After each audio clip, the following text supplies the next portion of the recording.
Hi there, Lindsay here, the Frugal Crafter, and I want you to meet my friends. I've got the mummy and the scarecrow. Aren't they cute? Oh my gosh, and they are so easily made using an old jar and supplies from Papermart, our sponsor today. You can find them online at www.papermart.com. We use the burlap ribbon for the base of both of these guys, and some unstrung merchandise tags, some baker's twine, and just some basic supplies from our craft room. So let's go to the table and I'll show you how it's done.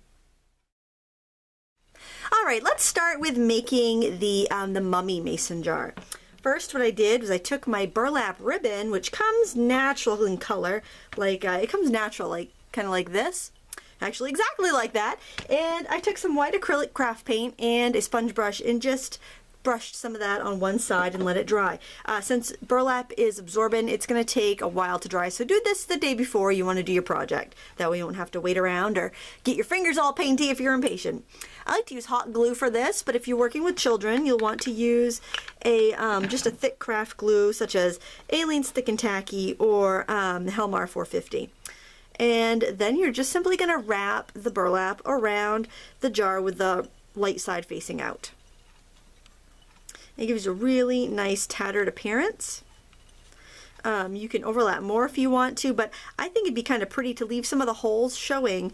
That way, if you decide you want to do a tea light with it, you'll actually be able to get a little light out between the little holes. And then I'm going to squirt a little bit of glue under here where the mason jar curves to anchor that fabric on the layer below, and then a little bit on that last piece. And you can sneak the glue gun, kind of sneak little drops in here and there if you need to help make sure it's secured really well. You don't want it to kind of fall apart on you when it's sitting out on display. I would consider this an indoor decoration. You could certainly put it outside if you're having a little party, but I wouldn't leave it out in the rain or anything. Alright, so the next thing we're going to do is make the cover, the lid for this. And so I have a scrap of canvas. You could really use any sort of fabric you want, but canvas works really well. And I'm actually going to use a marker, a tan marker, to trace around this to make my cover. This is any water-based marker's fine, and we're going to be making a scarecrow one as well. So I'm going to trace this again, but I'm actually going to trace it a little bit bigger because I know I want a little bit more for our scarecrow. So I'm just going to trace this now, and we're going to set it aside. That's going to be for our scarecrow. Alright, so let me just rough cut that and set this aside. Now you can use a pen. I just want to show you here. If you decide to use a marker to draw the candy corn and the Happy Halloween on your lid, it's very cute. It certainly is fine, but I actually have some stamps that I really was itching to try out, so I'm going to stamp this. And what I have here is just a Happy Halloween stamp from artneco.com, or you might have one in your stash. If you do a lot of crafting, you probably have a stamp that says Happy Halloween. And I'm also going to stamp on these little candy corns. But, you know, they're not that hard if you wanted to just draw them. I would recommend, I use just a kind of like a Sharpie as well, a marker with a point like that to write mine on there. So if you are going to write it, I think you'd be better off to use something a little bit smaller, like an ultra fine tip Sharpie or something. This was a little big, but, you know, it's fine. Use what you have, of course, as always. And then I'm going to use my markers to color that in. And I'm just going to go in there with orange in the middle and yellow on the bottom. I don't know if the camera's picking up or not, but my chickens are outside and they are making one heck of a racket. Alright, now the next thing I want to do is either use pinking shears or wavy shears. These are great for fabric because they tend to discourage fraying. Of course, you could run your fingernail across it if you want and get it to fray up a little bit more. But if you decide you don't, you want a neater appearance, you have that option with these scissors. Plus, it just gives you a random edge that's a little more natural looking. And then, I'm actually going to, I want to add a little kind of almost a tea stain look to this. So what I'm going to do is actually go around and color. This is a water-based marker, not a permanent marker. And I'm just going around adding a little bit of that color and adding a little bit of the color that I traced my circle with. And this is just going to give my canvas a little bit of a kind of vintage, earthy feel. Just grab a wet paintbrush here and just kind of smudge that around a little bit.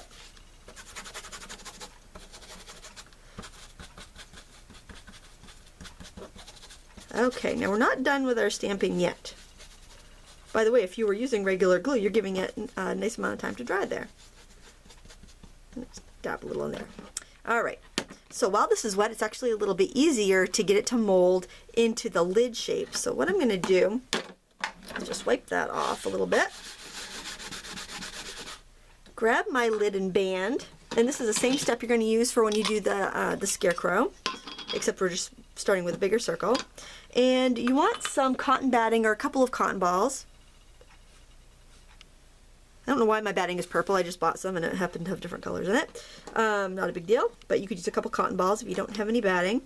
And you are going to center this on your circle of fabric with the batting underneath. Then you're going to lift that whole thing up and you're going to put it inside your band. And this is canvas, so it's a little bit harder to manipulate than a thinner cotton fabric, but it gives it such a lovely texture that goes with our jar. So I think it's kind of worth it. All right, so there we have our little centered thing. We can even stamp another candy corn if you want on there, and I'm going to add that to the top of my jar. This isn't going to give you a really tight seal. I would use like a battery operated tea light here, because then you could actually leave the lid on, and because natural fibers are flammable, we don't want to have any fire danger, or this would be really cute for some Halloween candy. Alright, so to decorate the face on our guy here, we want a couple googly eyes for our mummy, and I like to kind of poke them in right where there's like a little, right underneath one of the wraps, because then it will look like kind of the eyes are peeking out. And I'm just going to use hot glue to adhere that. But again, if you're doing this with children, go ahead and use a thick craft glue, a thick, fast grabbing craft glue. Or you could hot glue it for them, but since the gluing is so much of the craft, you know, you'd probably want something that they could actually do. Now we're going to make a smile with just a piece of regular old yarn, and I'm going to draw on the smile with the glue. I like to have it kind of wiggly. Completely up to you. And very carefully, as not to burn yourself, just let the yarn go into the glue that you've made. And then I'm going to cut this little scrap in half and make the little edges for the smile.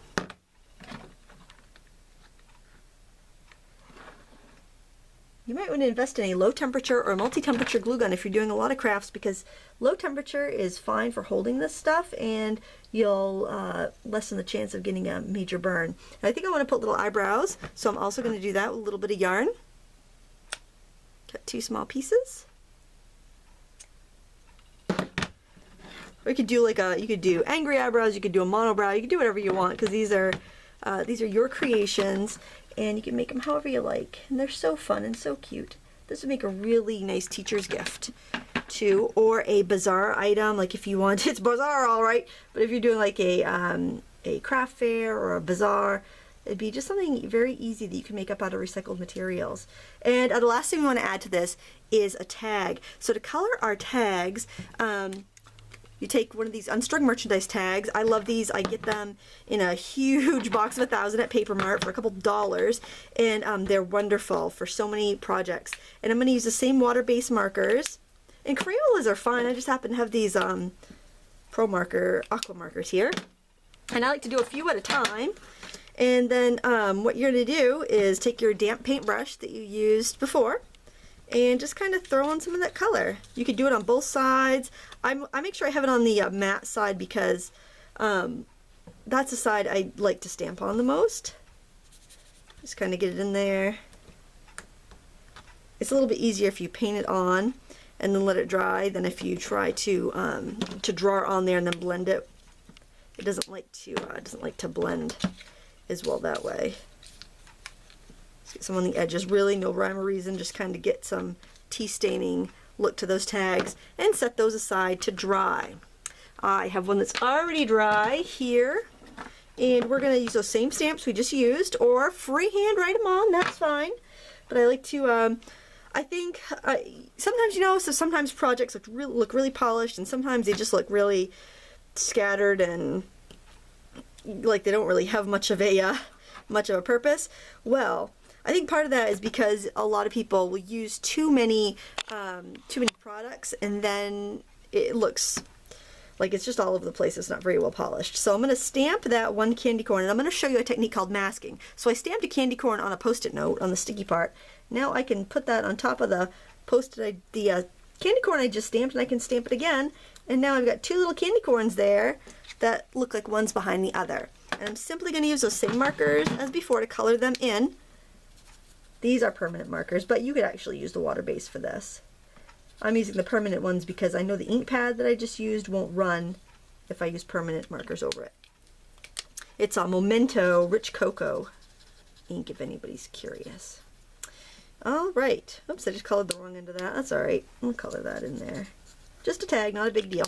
All right, now we need some baker's twine to tie that tag onto our mummy. And I've got a little orange and a little purple, and I prefer the pastel colors of baker's twine. And I think it looks really nice with this rustic craft, but if you prefer to have the more bold colors, Papermart has got you covered. They have many colors of baker's twine in large 240-yard spools, and they also have 100-yard spools. I haven't tried any of the 100-yard spools. I'm not sure if it's the exact same twine or if it's a little bit thinner. It looked like it was a little bit thinner from the picture online. So what I'm going to do is wrap this around twice. So I cut off about 2 feet of each, and I'm holding them together. It's just going to give me a little bit of what do you want to call it? A little bit of girth there. And then I'm going to string on my little tag. I've got to poke my fingernail in there and remove the punch out. And I want to make sure it's going to face with my mummy face the same side as my mummy face, and I'm just stringing the strings through. And then all you have to do is tie a knot or a bow. And then we'll be ready to begin the scarecrow, which really, excuse me, really isn't that different. It's just we're doing a couple different decorations on it to get it to look like the scarecrow. All right, and there is our cute little mummy treat container. All right, so for the scarecrow, we're going to do much of the same thing. I've got the natural burlap here with no paint on it. It's the same stuff, I just didn't paint it. And I'm going to start the burlap about a third of the way up on the jar. And I'm just going to wrap it just like we did before. And I'm going to secure it here up at the top with a little more hot glue. Remember to put enough glue on there, here and there if you need to, so that it doesn't unravel on you. Alright, now I've got a scrap of just some gingham. This is also something you could do if you have some like leftover clothes, some old clothes that you're not going to recycle or anything. You can go ahead and tear those up and use them. That's perfect because scarecrows are typically made from old clothes. So, you want it to look country. You want it to look kind of ratty. I tore my fabric rather than cut it so I'd have more of a ratty look. I'm going to keep that tie on the side. I think it looks kind of like a neckerchief. And I've got a little scrap of felt here. I'm going to cut a nose.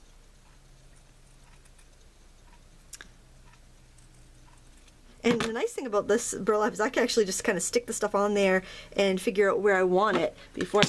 Oh my gosh! I just sent like 300 googly eyes flying across the room. Oh boy. We got a couple eyeballs here. A couple buttons for eyeballs. And this time I'm going to do my smile, but I'm going to do it kind of smooth, and then I'm going to cut little pieces to go across it like stitches. So we have that, iconic scarecrow look. Snip, snip, snip.